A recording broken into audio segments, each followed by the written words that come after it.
Hey, everybody, this is Scoots. This is a new kind of experimental version of Sleep With Me we've never done before. So welcome. These are just bedtime stories from our podcast, Sleep With Me. And to make them feel fresh, these ones are from a couple of years ago. So if you're a regular listener, you might get a refresh. And if you're new, these are just bedtime stories from a show called Sleep With Me. They're strange, they're meandering, they're a little bit different. And all this is made possible by listeners like you, regular listeners like you.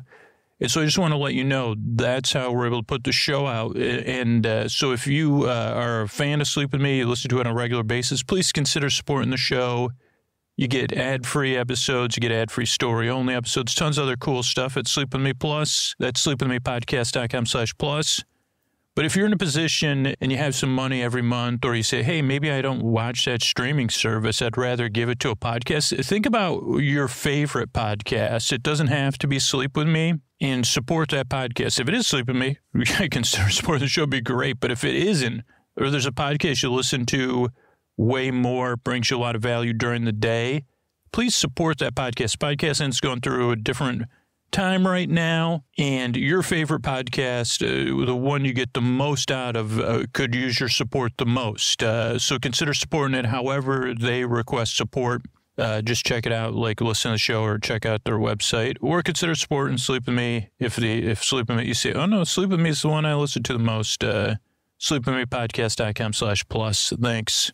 Friends beyond the binary, ladies and gentlemen, boys and girls, it's time for the podcaster that's here to keep you company with some nonsense. It's here for the podcast. It's here for the podcaster. You're here for you may be here for the podcaster who's going to get mixed up. You're here for a podcaster you really barely need to hear. My dear. Oh, dear. I can't think of anything else. So what do you say? If you say, what is he talking about? Is he actually trying to make a point? Or is it time for Sleep With Me, the podcast that puts you to sleep? Hey, everybody, this is Scoots. This is a quick message here. If you get a lot out of Sleep With Me, if you're a regular listener, you like these new things we're trying out, like the story-only version of the show. If you're new, don't worry about any of this. But if you're a regular listener of Sleep With Me, or you're a regular listener of any podcast, if you have a favorite podcast, and it's not Sleep With Me, that's totally cool. If you have podcasts you listen to way more, or you get way more value out of, I totally understand that. Consider supporting that podcast. Podcasting as an industry is kind of going through a weird phase right now. Direct support from listeners is going to be, it seems like it's going to be the future of most shows. And so consider supporting the podcast you really love. And you could do that. You could find out, you could listen to the show and see how they ask to be supported, or reach out to them and say, hey, how can I support you? Or if you can't afford, a few dollars a month, you say, hey, how else can I support you? But if Sleep With Me is the one, Sleep With Me Plus is the best way to support Sleep With Me. Sign up for Sleep With Me Plus. Not only you get an unbelievably sweet, different ways to listen to the show, but it's a huge help for us to be able to do stuff like this. But yeah, think about what your favorite podcast is, and then go ahead and go to their website, or if you already know how they like to be supported, support that show. Thanks and good night. All right, everybody, Scoots here. It's time for our episodically modular series, Spice Friends, or The Spice Friends, also known in my brain as big emojis and the big ones. But I think now it's, we've been going by Spice Friends, which fits. So you may be new. This may be your first episode. Good news. Episodically modular is really just a long-winded way of saying you could listen to it in any order. Anything that happened before this is a prequel, and I'm going to tell you everything you might need to know. So you say, oh, wow, I liked those characters, so I'll go back and listen to the other episodes now. I might not even hear them. Even if you're a completist, you could listen to them in any order. So I just want to take that pressure off you. Now, there is a touch of seriality, but we fix that by me explaining everything in a way just like I did with the intro, very ineffective way that's suiting for bedtime. So Spice Friends is a tale about a world just like ours, not that far in our future, where at different times in our history, big beings have walked around. Maybe they're like lizard-like, maybe they're furry, maybe they're moth-like. And they've stepped on people's stuff, you know. And if you've ever had somebody you've ever stepped on something like a pair of sunglasses, or you had someone else step on your sunglasses, I guess it would be the feeling. You say, well, that's frustrating. Those were my sunglasses. And this was happening at a giant scale. You've probably seen it portrayed in movies before, or video games or comics or other things. And we lived in a world where that would happen every once in a while. It took a while to figure out that, it was related to this certain kind of energy, things with a half-life, and not just energy. We use it in offensive ways, not like BB-8 who moves in spherical ways. This was half-lives, you know what I mean. And once we figured out, wait a second, so the big ones appear when stuff's going on with this material, and it causes a lot of havoc. A bunch of treaties got passed, and then they finally said, what if we bury it on an island somewhere? And that kind of worked for a little while, but then, just like there's rules, people break the rules. And then the big ones returned to different countries, and then President Smith and Vice President Smith were running what was the United States in this story. And the big ones had kind of got out in the world again. And President Smith had been in contact with Planet Zipper. And President Smith was trying to stop these different big beings from dealing with Earth and stuff. And President Smith had to make a couple hard choices. One kind of had to cause a separation of like Nevada and California from the rest of the United States, thinking that would take care of this one big dinosaur-like being. It didn't work. Then President Smith had a kind of a serum or something, or beam, that changed President Smith into a big one. Now, if it was a movie, President Smith and this big one would have like done a little dance off, but instead, President Smith faked out the big ones and got them all to go to Big One's Island to kind of do their dance off there. But what they didn't realize is that Planet Zipper had like this, a hibernation ray that caused our entire planet to go into hibernation. And the big ones, since they're so big, they stay in hibernation longer. Worked out pretty good. So everybody woke up from hibernation. They're trying to come up with a plan to deal with the big ones when they came out of hibernation. President Smith had sent a team of astronauts to Planet Zipper. Meanwhile, international diplomacy and that kind of stuff had some complications in a world where everybody's asleep and all that kind of stuff. So there's different governmental structures at this time. But then Vice President Smith, she became president not of the United States, but of this CN, the Collective Nations, which we like in short-term pop culture, you'd call it president of the world. She was now president of the world. Technically, though, only the nations that were working together cooperatively. She was waiting she knew the big ones were going to wake up soon, and she was waiting for this astronaut to return from Planet Zipper, or astronauts. Finally, the astronaut gets back, and the astronaut, she says, okay, do you have more of that serum, or what are we going to do about the big ones? And the astronaut basically said, well, did you get my instructions to slowly create a cereal company and a children's television company with these popular characters? And she said, we did. And the astronaut said, great, because that's going to be the foundation of how we stop the big ones. And she said, I'm sorry, what? And he said, don't worry about it. And she said, well, that's my job as president of the world. And he said, well, you're going to have to hope that this works. And meanwhile, now that what we didn't know right away, but would make sense is that, of course, there was one other last gasp measure the president of the world could take. But like to get rid of all the big ones because, the people were thinking about it.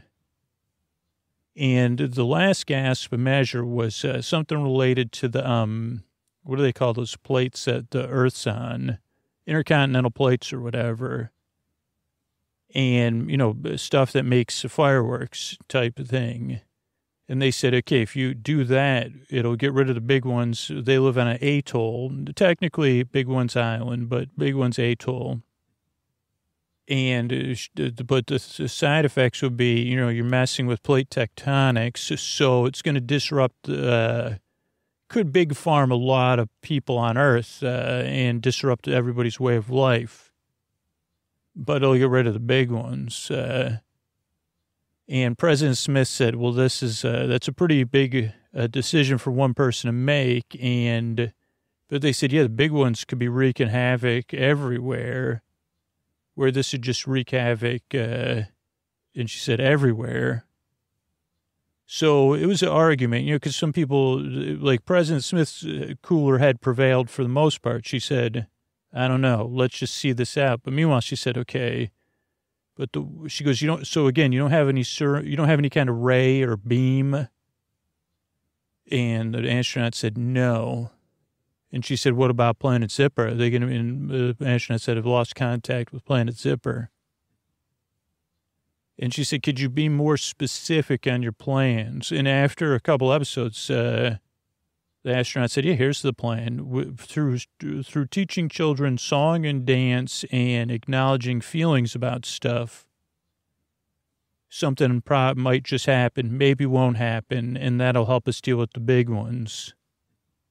And President Smith had a reaction like that. Oh, boy, that'll be interesting. Now, meanwhile, it turns out, it was really about hope. The person said, you got to hope and trust this works out. And President Smith said, okay, but that's not exactly, is that what leadership is? I don't know.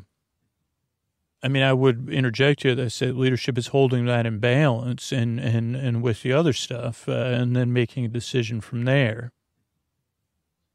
So, but it turned out the astronaut was right in some sense. So they did it a couple times. It didn't work. Then they did it one time and cinnamon spice came. Moth breath was the first big one to wake up. Cinnamon spice and moth breath exited planet Earth together as a unified being or something. Then there was another one. I can't even remember anymore. Garlic and... like a bog buddy. And garlic dealt with garlic and bog buddy fused and became kind of their own plant or something, or maybe something. So it worked a couple times. So I guess that's kind of where the story's at. We're in the middle of it. We live in a world now. Big ones are waking up on Big One's island or Big One's atoll. And... President Smith has this choice still. Do we keep using this kind of somewhat unreliable method that seems very strange of creating children's programming? Oh, because there was this whole theory, manifestation theory, that said that the stuff with half-life doesn't just cause the big ones or attract big ones. Our feelings about stuff with half-life being used offensively manifests the big ones. So instead of being some sort of interdimensional portal or coming from another world, I don't know, by like a jet plane or something. And obviously President Smith said, I'm sorry, what? So they just manifest out of thin air? And the astronaut said, well, I don't understand how it works. It's a theory. It's called the manifestation theory. And President Smith said, how's that valid? And they said, well, if you can manifest big ones that step on stuff, Planet Zipper says, wouldn't that mean you could manifest friends through a similar process. And it turns out, and I guess in an unreliable way or inconsistent way, it's been proven to be true. Now, again, we may be proving it, like we may be using whatever you do when you say, oh, this proves that. And you say, no, they're unrelated. But I could see why you'd think that. So I do have to put that in, perspective too. But so I think that's where we're at. We live in a world where President Smith's trying to decide, do we keep doing this or do I use this one solution I have? Because it's not going to be any good once all the big ones wake up and leave big ones atoll. If they do, that big solution only works when they're all on big ones atoll. And by the way, all the know-it-alls in the world are saying, what are you waiting for, President Smith? Do it. And meanwhile, the astronauts saying, let's just keep making these things. Teach children to express their feelings through song and dance. And again, I'm simplifying it. And maybe good things will happen from there. I mean, good things are going to, and I think what really, we say, okay, why is it inconsistent? I say, well, because it's hard to believe any of that, right? But when you're really going into it as a part of the process, if you're actually teaching the children, that's what's kind of I don't know. I guess it's counterproductive in a sense. If you let go and be a part of the process, then it kind of works. But I mean, how could you let go and be a part of the process when you know the end result you're trying to achieve? Especially when it's a giant spice-based being dealing with some sort of other giant. So not an easy situation to be in. But when you have a giant cinnamon spice on your side, you say, okay, I know all's going to be well, too. So without further ado, what do you say we get here with our Hollywood announcer, Mr. Antonio Banderas? Thank you. So ladies and gentlemen, so boys and girls, and friends beyond the binary, it's time to get spicy. Yeah. It's time for another episode of Spice Friends. Ooh, that's spicy. Thank you, Antonio. That's Mr. Antonio Banderas. We're going to play a little, I don't know what we're going to play. Hopefully for the next 45 minutes, we'll be playing Laying Silently Without Moving or Breathing Loudly or Smiling, or whatever other charming things you do that are, that can be picked up by the mic that, back when I could just have you sit in your car, still somehow, even over Zoom, even when we're supposed to Zoom later, I can somehow hear him being charming. But I appreciate that he drives from Los Angeles here just to record these things on a totally voluntary basis. Beyond my understanding why you ever come, Antonio. But I do appreciate it, even though I show my appreciation by creating gripes. It's time for another episode of Sleep With Me, some Spice Friends. This is I'm just laughing because Antonio patted me because he said that's pretty much the most honest I've ever been with him. So I'm touched that I was touched by Antonio Banderas. This is Spice Friends. Thanks, everybody. Okay, this is, wait, I'm supposed to say something. This is a president of the world here, which I would never say, except that you told me that you'd know it was me if I said it was president of the world. And I guess because I'm not technically president of the world, I'm president of the Cooperative Nations, which is not the world, and only people will say it represents the entire world. It does not.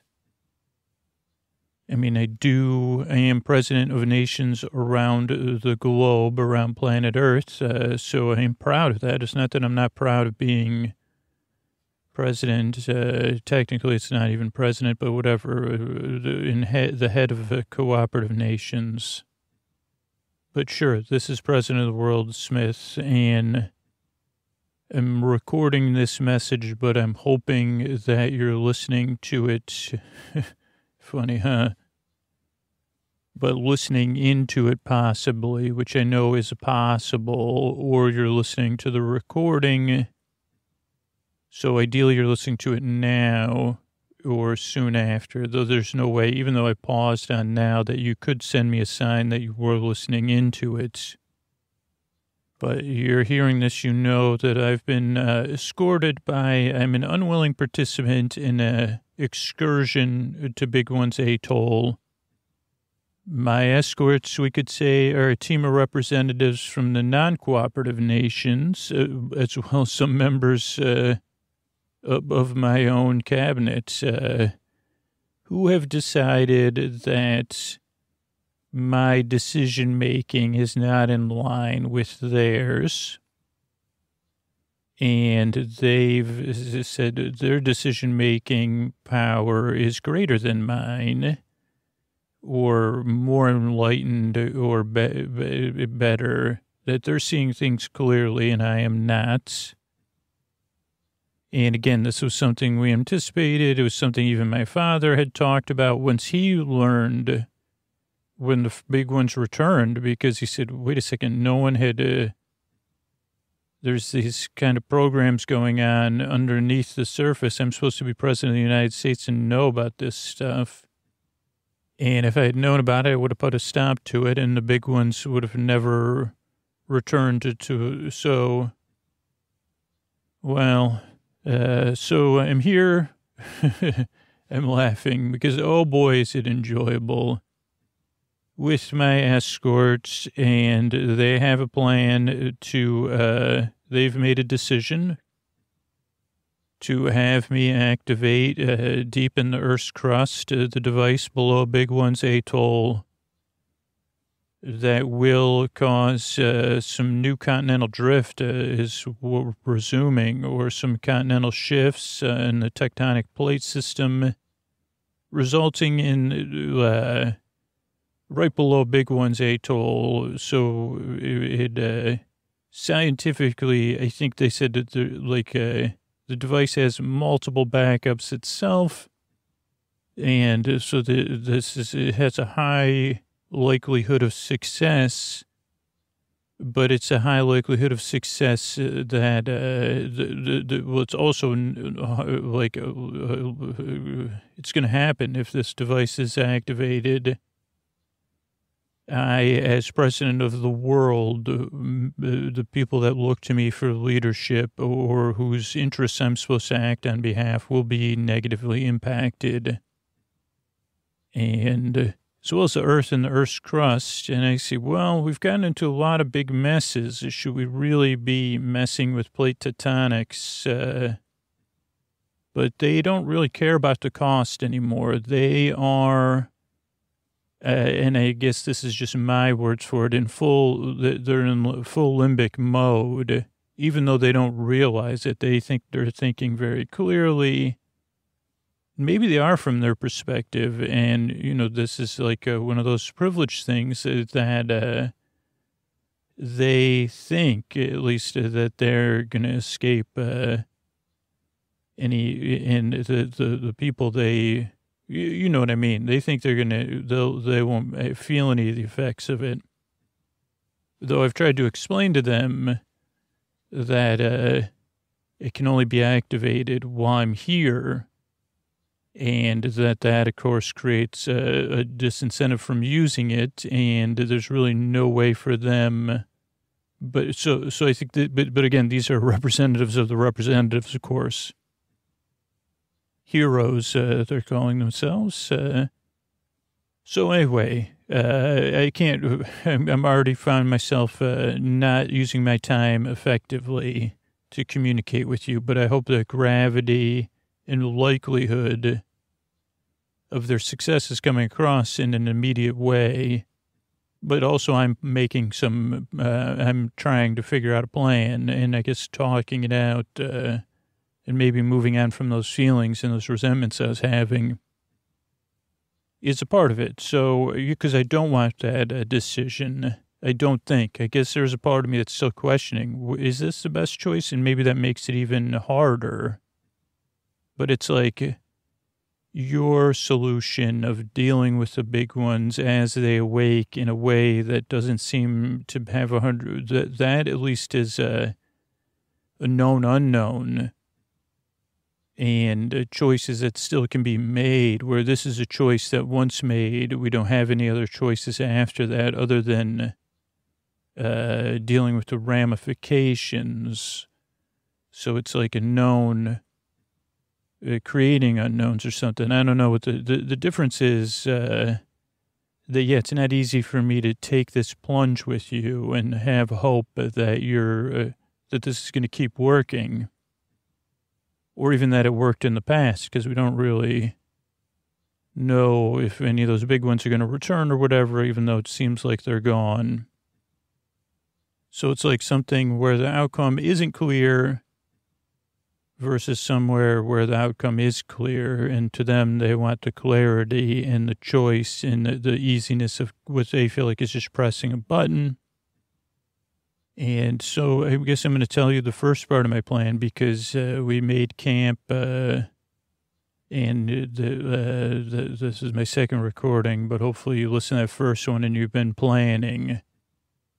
But we made camp not very far from Longfeather, the long, feathery, big one. It is, it's long feather, but I say it's like a long fur, and it's a long, one of those thin, it looks like it's partially from myth and partially from, well, I guess I've never seen it existing in those, we've seen it in parade celebrations for different New Year's versions of it, and in mythology throughout different places in the world. But it's long, it's feathery, a little bit like a Dargon, but not the lizard kind. I don't know, but you know what I mean, long feather. And Longfeather is sleeping, circled and circled and circled. Very cute, I would say, at a distance. And I've made a choice that is already, I guess I'm telling you this because it's going to happen, is that Longfeather is going to wake up. Hopefully. They did allow me to bring, some assistants with me who... They underestimated their abilities, and I told one of them, this is the plan. Get out of camp and wake Longfeather up, and you'll then, try to find your way back to us or lay low, but wake Longfeather up. If you can come back to camp, spread, where Longfeather knows your scent and maybe follows even better. And so, and because it's Big One's Island, they're not really watching us super closely other than me. My assistants, they're like, so anyway, so that is happening. Or has happened, and they're making their way back to the camp or whatever. We had to do something. So that's stage one. Now, stage two is, hold on, I'll be back. Okay, stage two, I'm back. Longfeather is awoke, or woken. And that has caused us to pick up a pace because they didn't realize how much the earth would turn. They had no idea. My assistant made it back to camp, no problem. And we're here. We're waiting for this elevator that's going to take us below Big One's Atoll. It's built into a tree. It was pretty cool. Pretty cool design. It's not really a tree, though. It's a concrete. It looks like a sequoia. It doesn't really fit on this island. But they figured that they actually made a grove of sequoias, real and fake, to surround it so it wouldn't stick out as much. Then they also had, whatever, not important. It's like quite a feat of engineering. But so the elevator is going to open up and the door. Here's my plan. Now, if you can help me with this and you're listening, please do. But currently our plan is to try to jam the door and leave it open. So unfortunately, and you probably won't want to hear this, but again, you've asked me to trust you. Now you have to trust me. And at the same time, start working on your own plan to help us. But we're going to try to leave something so the door won't close. Now, I don't necessarily think that's going to work because why would they? I'm going to make up a story about the door not being able to be locked or that it'll lock from the inside. So, but if you could leave the door, if you could open the door remotely, just in case we don't do that, I think that is possible. So that would be awesome if that's possible. So that's a big part of our plan too, the door remaining open. If it's not open, I will try to send some of my staff to sneak out and open it later. So if you can't keep it open, but it just save us. So the elevator's here. And I don't know if you know much about this facility under Big Ones Atoll. You know, it's where some of our monitoring equipment is. And beyond it, it used to be where they would maintain the old devices, and then they've built and expanded from there. And, basically, currently it's just been monitoring, but then it's also where another elevator that goes into the Earth's crust and into the plates is, and that's where the device is. So, yeah, we're going to get on this elevator. I'm just pretending I'm talking to my staff, so we'll be back. Okay, so we're back. I lost the debate about keeping the door open, so hopefully you are able to open the door because as we were going to get on the elevator, Longfeather came. And, oh boy, I've never seen something that can crawl and fly and is kind of long and thin and kind of does spirals. And so we had to move real fast. And, of course, had to close the door. And everyone went down. We went down. Really quiet on the elevator. Obviously, also the elevator was kind of vibrating. And I had to change tactics to tell them, don't worry, that's a well-designed door.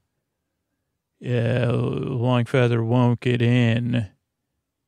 And even then, Longfeather would probably be confused by the elevator shaft. So we'll see. I definitely could use your help, though. One, keeping that door open, but two, there's strong feelings. I'm having them. I'm putting them in a place to be dealt with soon.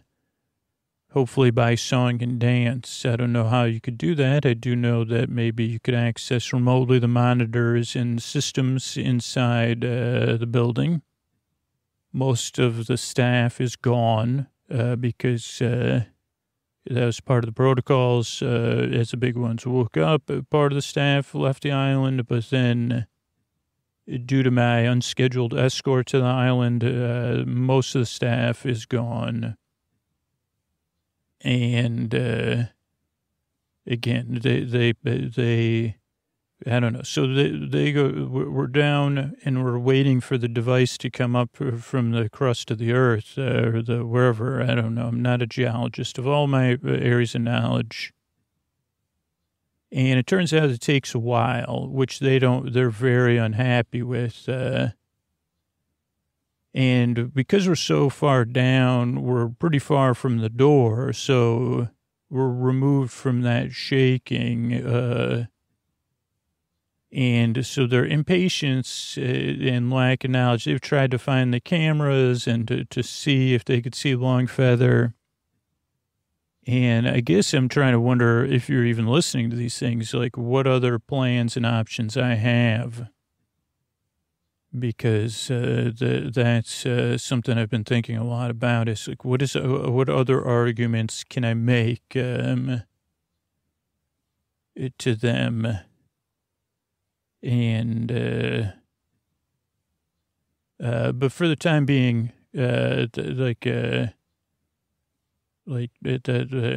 just figure it out because I told them we had to bring the device up, that I had to put some stuff into it, program it, and also had to confirm I was me. And so we'll see. I mean, I guess I'm just waiting, and I guess I'll get some rest. I'll be back. But if you're hearing this again, it would be great to have some broadcasts.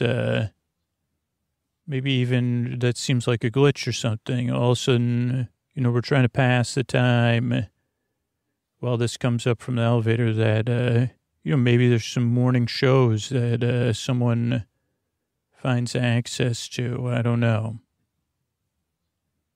Oh, good morning, and good news for us because they did start playing with some of the monitoring devices, and I guess there's a big sports ball game happening in one of the independent states, and they wanted to watch that. Then the signal went out, and right now the only thing they can access is we're waiting for your show to start. Right now it's some replays, but it has, I take that as a good sign. And so the device should arrive here any minute, and I'm going to start working on it. And I have a plan. And hopefully, I know you probably don't think it's a good idea to keep that door up there open, but I do feel like it's a good idea. And so, yeah, please do. Okay, so it's me. Pretty strong feelings here now. I don't know if you can hear it in my voice because I'm trying to get ready. You're saying a show is starting soon. Let me kind of give you what's happening down here. So, down here, what happened was the device came up. I said, okay, we got to move it here to this middle floor. And it's going to take a while. And they said, you're just wasting time. I said, no, I'm not wasting time. Do you want me to get this device ready or not? And I said, if I'm wasting time, go ahead and show me what I'm supposed to do. And they said, you're supposed to stick a key in there, hold your hand on something. And I said, no, there's a series of delays between steps so that you could think about the choice that you're making. Obviously, in case we were in a situation like this, or just a situation where I was by myself doing this. And I said, those are impossible to override. I thought of that. I made it up too. It's like, but it makes sense. We should, next time we design one of these devices, that's exactly the plan. But they did buy that, and they said, because I did kind of say, okay, so the device has to actually be assembled. That's the thing. There's all these parts you didn't notice it, but because it's a very impressive looking thing, but it has these blocks that are actually the elements that are going to be good, that's going to cause all the reactions. And they purposely chose these elements because they don't have any half-life based, there's no fission or this isn't a fission or a fusion device. It's something they've been working on. And they said, we know that. And I said, okay, well, you don't know how the device works, though, clearly. And I said, so I also need to think. So please, let me think. So the device, it has all these things. Like I said, it has a lot of material of this one element, but they're all in these blocks, right, that you're putting together. And that part is true. Otherwise, it won't work. And I have the knowledge in my head. Of course, there's other places I could put it. So there's different, we don't have to get into the inane details. But I took one of the blocks, and I gave it to one of my staff members, and I said, put this on the elevator to the surface. Hopefully the door's open. And just see what happens. And they said, no, I'll go to the surface. And I said, no, the door's open. So we went back and forth. I said, okay, how about this? If it doesn't work, you could go to the surface. So we sent that up, and it wasn't long before Longfeather so the door was open. Thank you. And Longfeather ate the material, which, again, it kind of goes into that feeling theory of yours. Like, this material will carry strong feelings, and Longfeather had a strong reaction after eating the material. Like, almost like the elements, whatever, it kind of manifests different than your manifestation theory, but elemental or whatever. So Longfellow then came down the elevator shaft and has been making a lot of chaos down here. Now, the team that brought me here did manage to get the device back into the elevator down, even though it's not complete, with me, and got those doors closed so that I could keep working on the device. And I'll be honest, now everybody else, this facility is pretty big and it has a lot of good places to lie low. And Longfeather is very distracted by getting in here with me and getting to the elements of the device. And so I'm trying to figure out what to do because, and I noticed the show starting, and I told my staff to if the show starts to focus on the monitors, and that I will focus on the monitors and we will sing and dance in our hearts and our heads, whatever's happening. So we're going to do that. Also, I'm not going to assemble the device. I keep going back and forth, to be honest with you.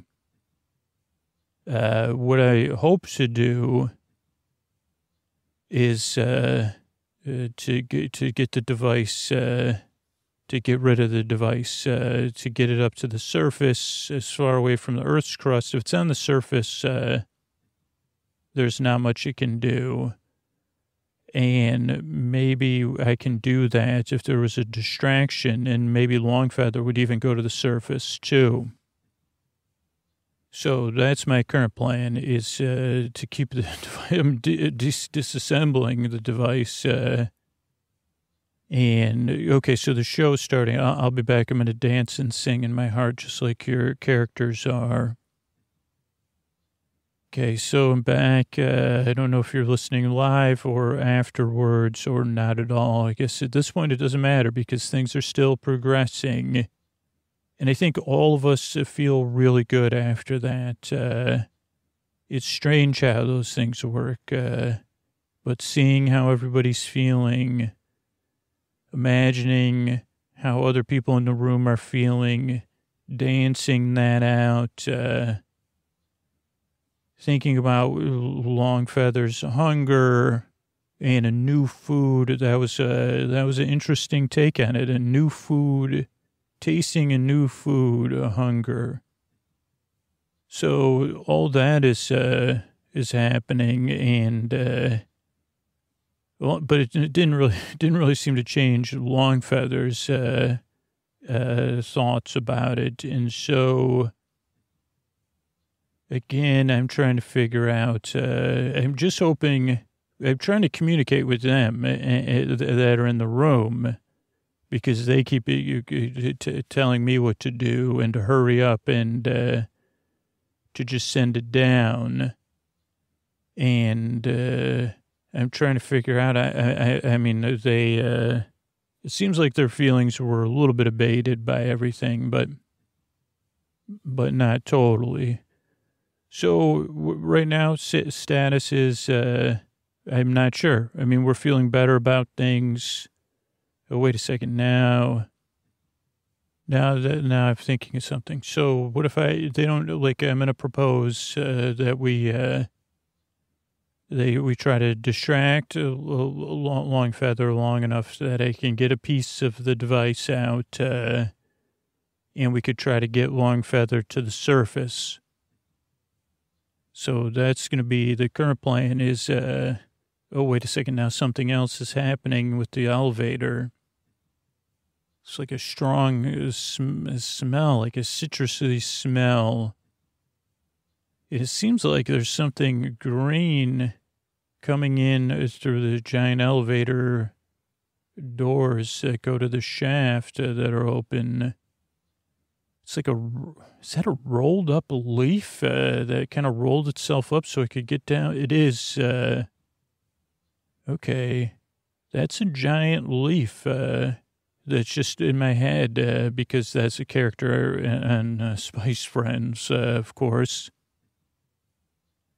So if I'm setting, I don't know if you could see a camera in here, but so we have a giant, beautiful, long, feathery being and a giant smiling leaf standing in the leaf is slow. Well, the leaf was slowly unrolling, but Long Feather is now embracing in a very like in a serpentine manner. It's embracing the leaf before it can unfold. We can still see its face, but that's just going to give me enough time to push this entire device to the elevator instead of one piece. So that's what I'm doing. I'm opening the doors and I'm pushing it as fast as I can. And, actually, the lime leaf is like moving in a way to keep Long Feather's attention. And saying, I think it's saying, its body language seems to be saying, I see you. I see you're hungry. What did people used to say in 2016? Hangry, they used to say, okay, I'm on the elevator and I'm about to head up, but some of my escorts and my staff are hopping on. Oh, what am I doing? What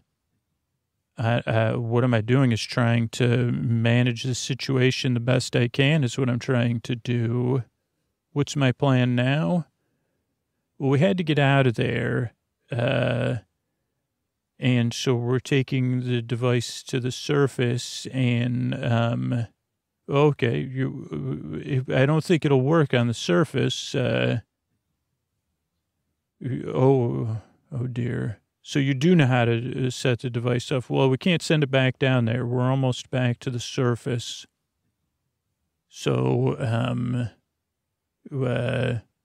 you're going to have to come up with some other plan because the leaf you can feel the building's kind of shaking somewhere down there. There's a dance off going on between a giant leaf being and a giant, long feathery being. Oh, those are scales. Well, some would say one person says it's a scale and one person says it's a feather. It's, like maybe you could go down there and double check for us, if you know everything. So, what is my plan? My plan is not to set off the device. It's exactly like, you're welcome to go back down there. The device is almost ready, and I will finish assembling it when we get to the surface, and we just got to push it out here into the light so I can see what I'm doing. I do have a plan, don't worry. It does involve the device. But I think that Long Feather's probably going to follow the device, so we do need to get off the elevator. And I realize that you all want to maintain control of the situation, But it's kind of like you're going to have to trust me, even though you don't trust me at this point. We're going to have to work together because setting off the device is no longer an option. So here's what's going to happen. Anybody that wants to volunteer, I'm going to give you a piece of the device, and we're going to spread the device all over Big One's atoll as fast as we can while we can. So there you go. So if that kind of thing, that offensive thing you have, you could use that to launch the devices. Wow, some sort of antimatter. It's not antimatter. Whatever it is, whatever that offensive thing you have. Why don't we take those? We'll launch the pieces of the device as far as we can. And let's just spread out and do that before, and then we can hide. Oh, wait, now you're okay. So you're going to take it. Okay, so we have, oh boy. So even among your interloper group is split now. So some of us have pieces of the device, and you have what's left of the device, your group. Okay, I understand. Oh, and you claim you can know how that you can enact the final stage of setting it off. Okay, well, what would that accomplish at this point? You're going to bring it towards the volcano that's now extinct. Keep launching those other pieces around the island. And I can feel some activity at the door. You're headed towards the volcano with that device, and that last piece, show it to Longfeather, and now fire it as far as you can. Okay, so Longfeather is following that device, or whatever the piece of the device, the element. And, I don't know. Oh, there's the lime leaf. We see you, dear one. Okay, we have a bit of a situation, Limeleaf. I don't know if you could hear, if you speak, I don't know if you are trying to communicate with you. Oh boy, it seems like the other big ones are waking up, which would tell me that, okay, so we got to get, Okay, here comes Longfeather's coming back, Limeleaf. So here's the situation. We got to get off the island, and Longfeather's coming back after eating another piece of that element. What do you think we should do? Is that the way a giant leaf being shrugs its shoulders? Okay.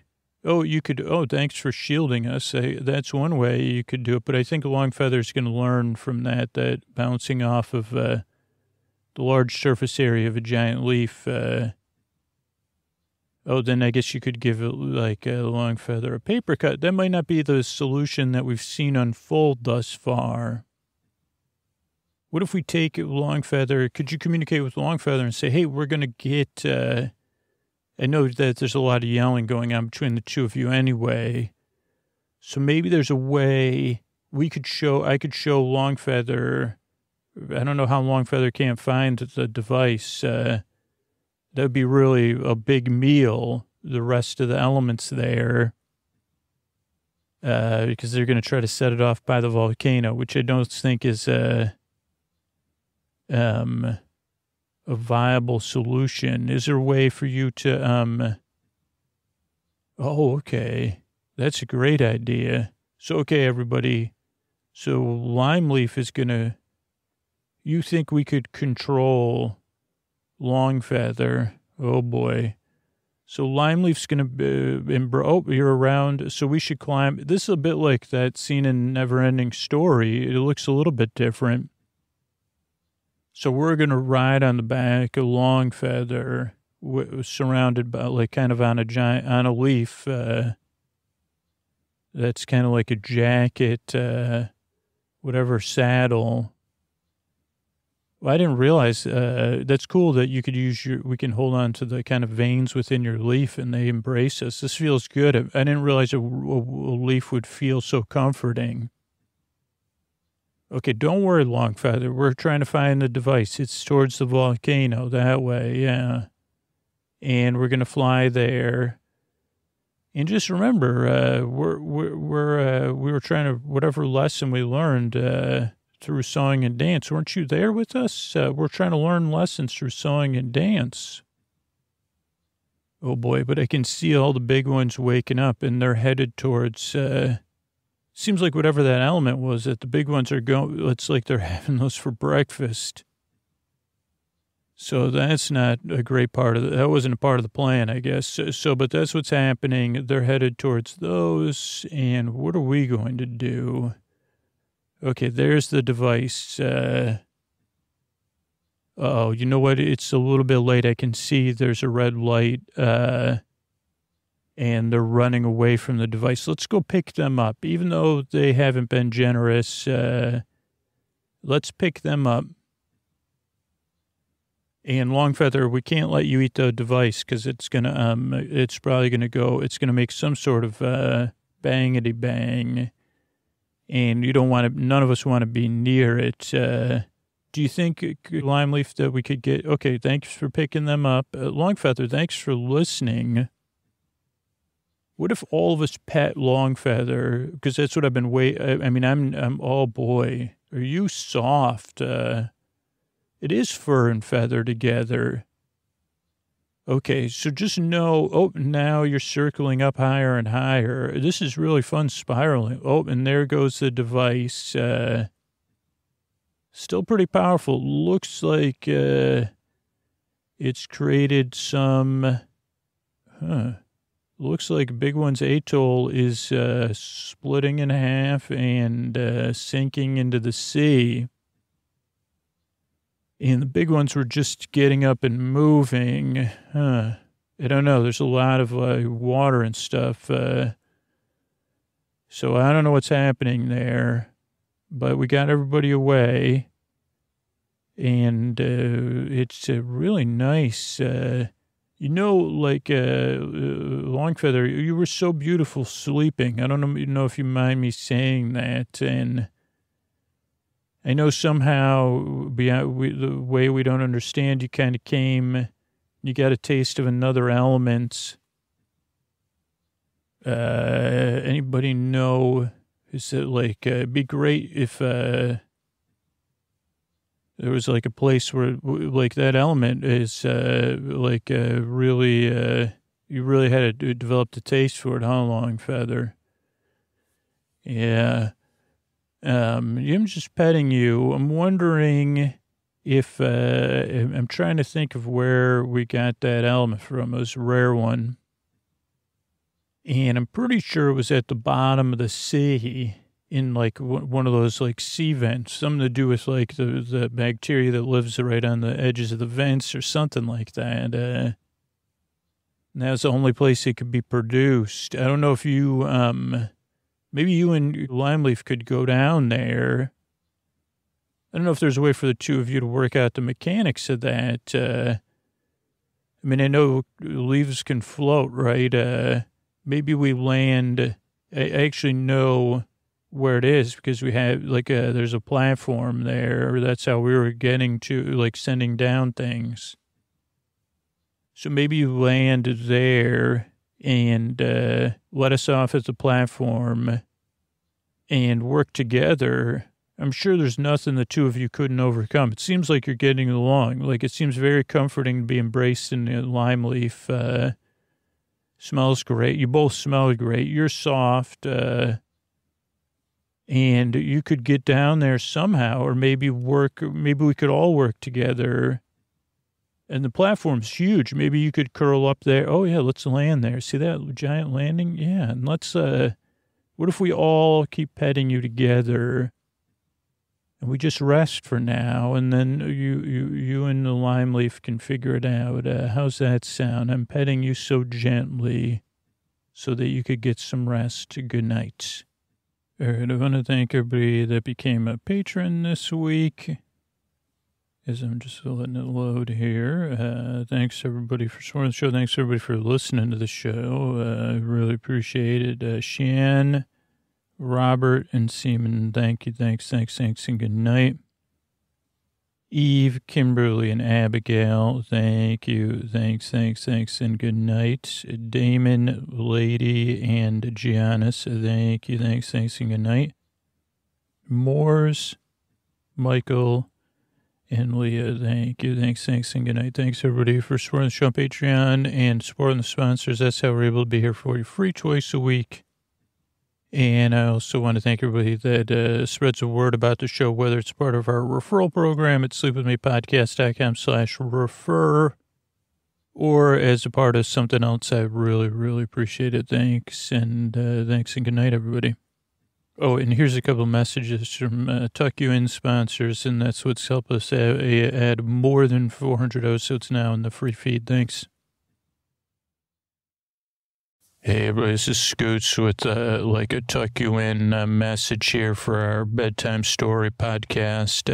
We're trying out, and I kind of said this, free way to support Sleep With Me and bedtime stories from Sleep With Me is join our referral program, sleepwithmepodcast.com/refer, REFER. You get rewarded for introducing people to the free version of Sleep With Me, including access to Sleep With Me Plus. But most of all, just think about what your favorite podcast is or one of your favorite podcasts, and then support that podcast. It doesn't have to be Sleep With Me, but just to support your favorite podcast, because they could use your support right now. And if you decide, Sleep With Me is actually my favorite podcast, well, wow, I'm blushing, seriously, even though it's imaginary here in this context, and support it at sleepwithmepodcast.com/plus. Or listen to a show you love and see how they want to be supported. Thanks.